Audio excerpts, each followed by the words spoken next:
Record. We are recording. We're live. Good. You're good. I'm good, brother. Here we go. Welcome, welcome, welcome. I am your host, Chris Arnold. If you're tuning in for the first time and going, who is this Chris Arnold guy? If you've not heard, I've been adopted into the Wholesaling Inc. family as a coach, and it's an honor to work with Cody and Brent and Tom.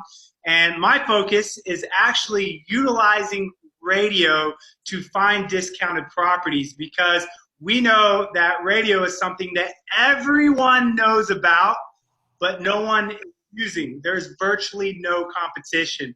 And so I have a special guest today, a good buddy of mine that I've known now, Clint, we've known each other for about a year and a half. We're going on a year and a half, buddy. We are.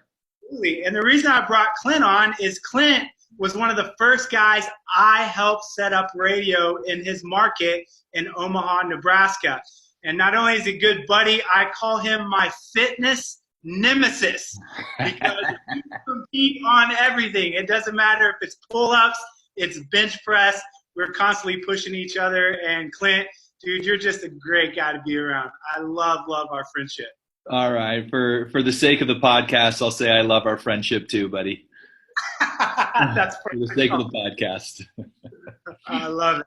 Well, let's jump in. Clint, tell us about you. Where are you located? What are you up to? Give us some insight into your business. Sure thing. I am in Omaha, Nebraska, which is geographically about in the middle of the country. We're a very kind of a small, big town, about 1 million people in our metro area.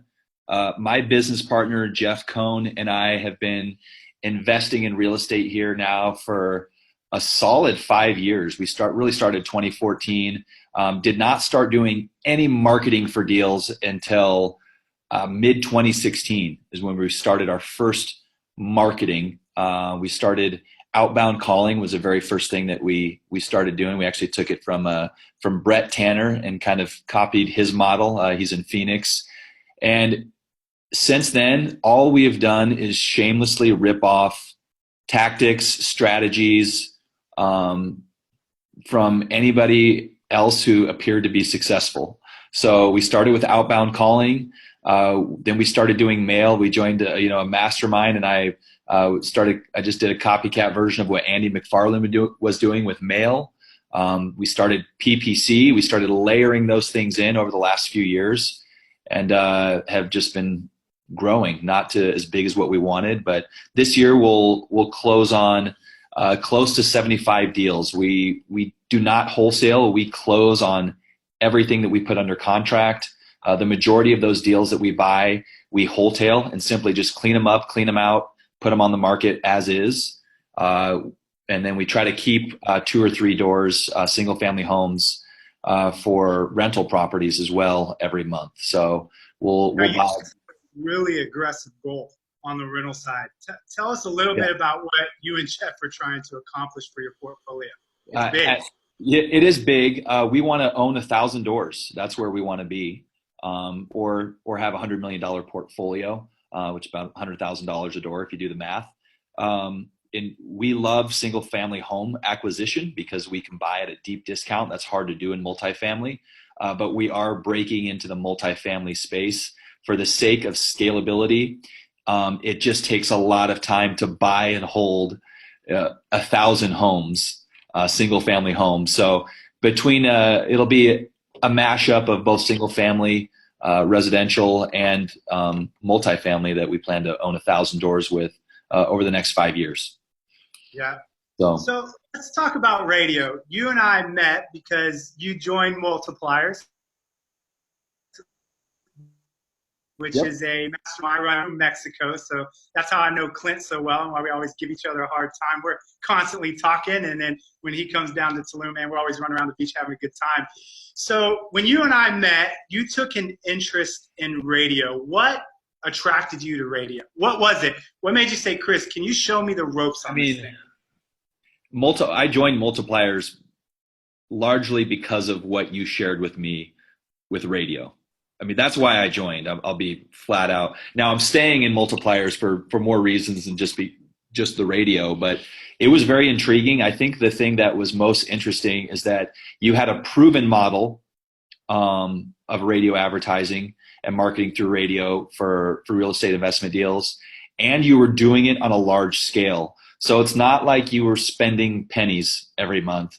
You had, I mean, when we talked, over a year ago, you had like all your eggs in that basket, and you guys understood it. You understood the system. You understood how, what, when, where, why. And it was, it was a huge vote of confidence for me when after talking to you, and it gave me the confidence that it's something that I could do here, even though the market is different in Omaha than what it is in Dallas. I knew that there was going to be some, that we were going to be different, but you had proven the model.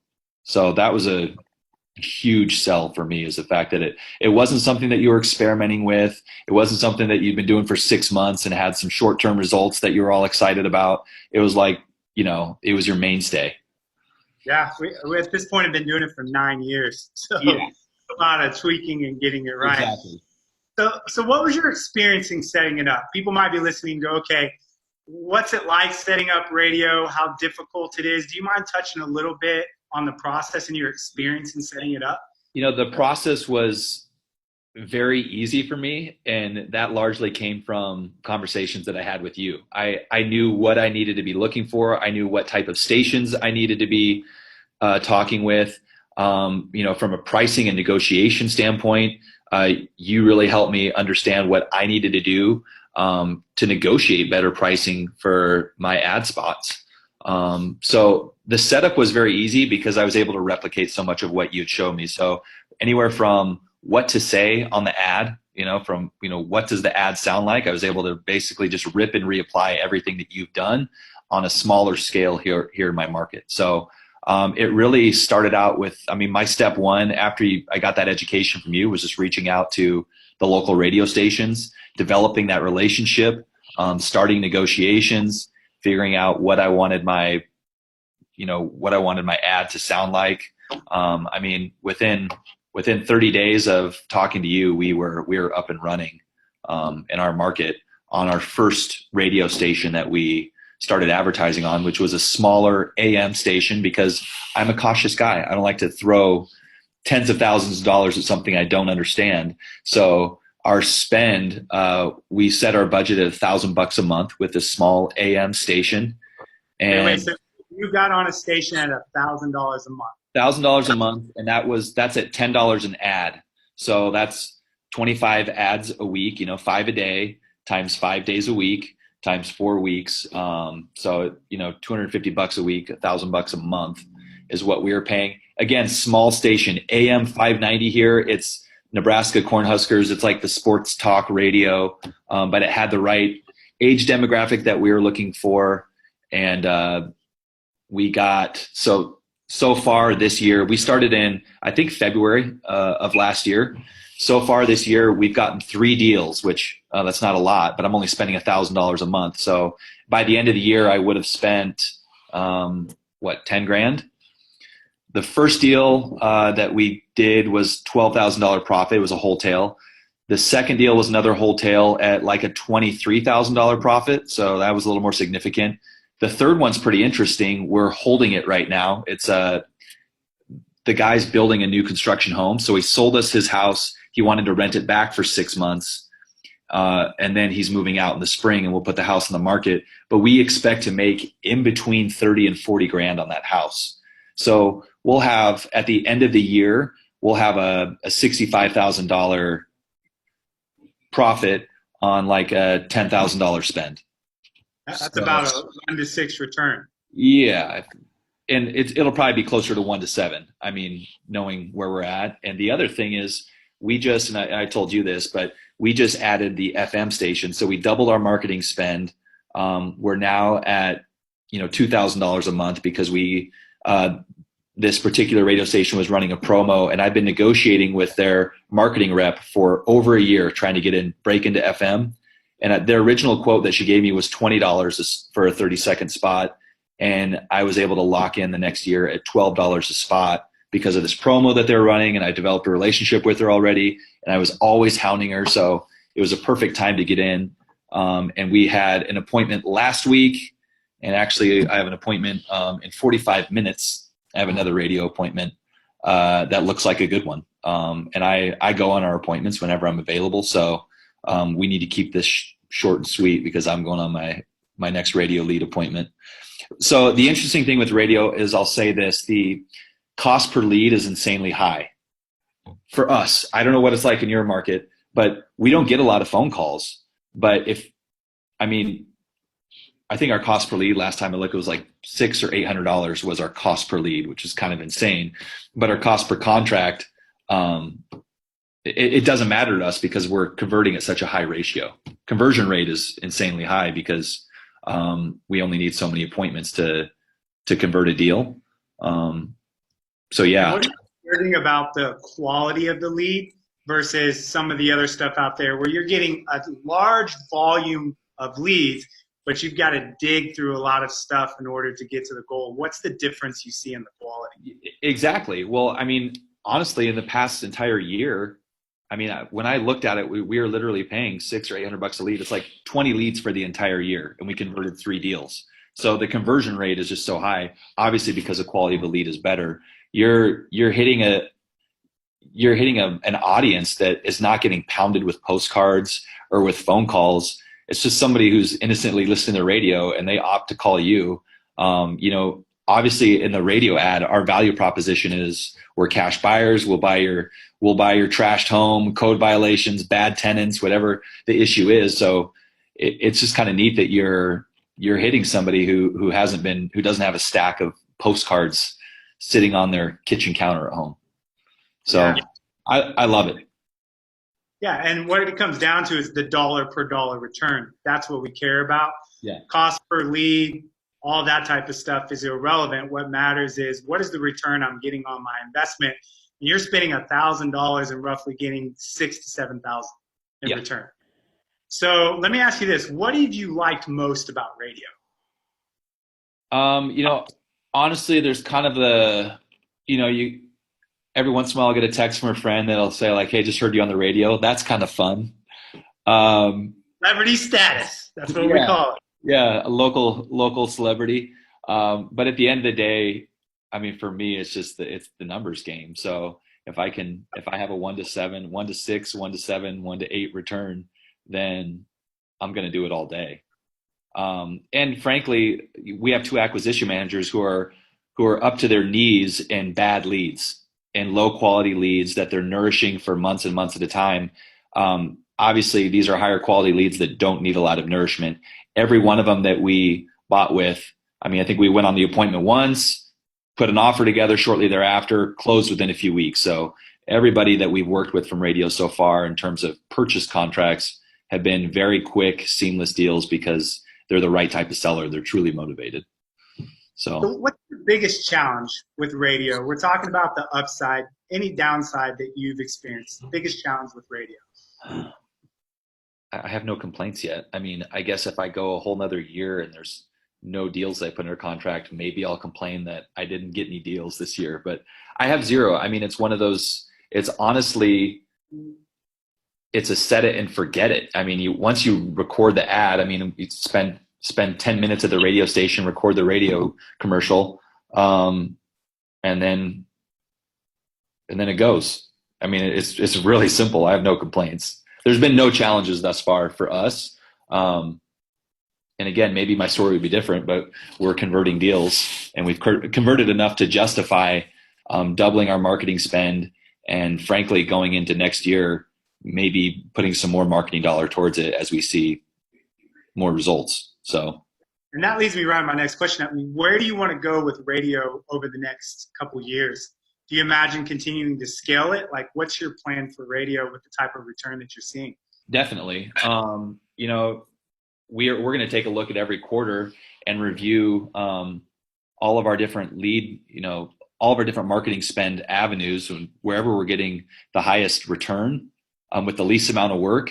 Obviously, we're going to divert more dollars there. And radio is exactly that. It's a high return, low amount of work to get that return. So for me, again, I'm a cautious guy. I'm probably not going to go dump another $5,000 a month into it, I'll probably just add $1,000 a month. If halfway through the year, if we pick up a couple more deals from radio, I'll add another station. I'll do like right now we're on classic rock, we're on AM. I might try to pick up something that's a little bit different variety just to capture a different audience. But I will continue to double that spend as long as we're seeing the results and the conversion stay with the rate of our spend. Yeah. And if I could recap, because what you're saying is a lot of exactly what I told you that we experienced down in Dallas, Texas. And that is, you've named some of the things. It's a set it and forget it.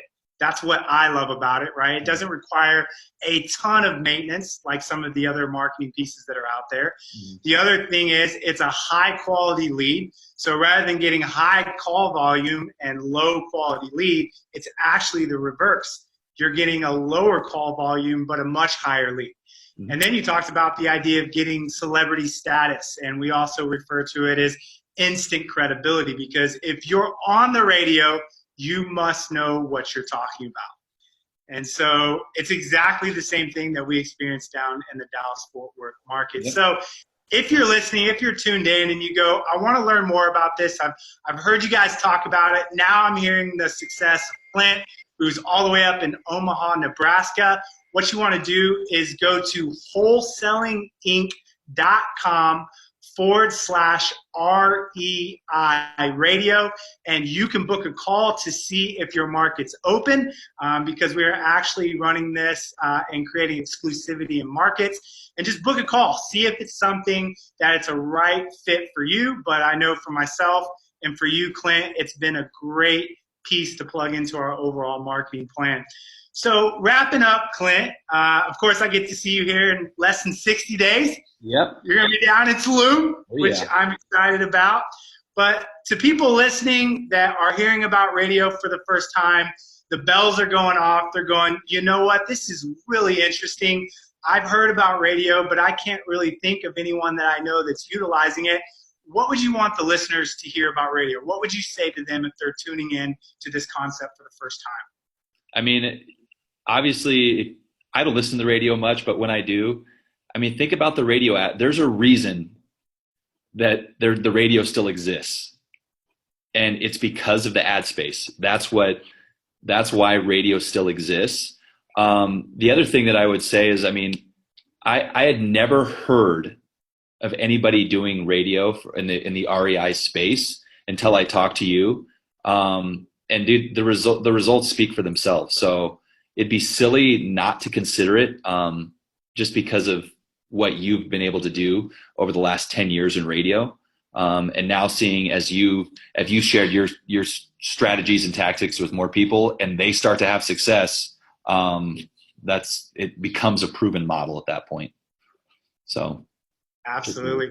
Well, Clint, I know you got a radio appointment to go to that you're going to go lock up. Yep. So I'm going to let you get to that. But, man, thank you so much. Thank you for your friendship.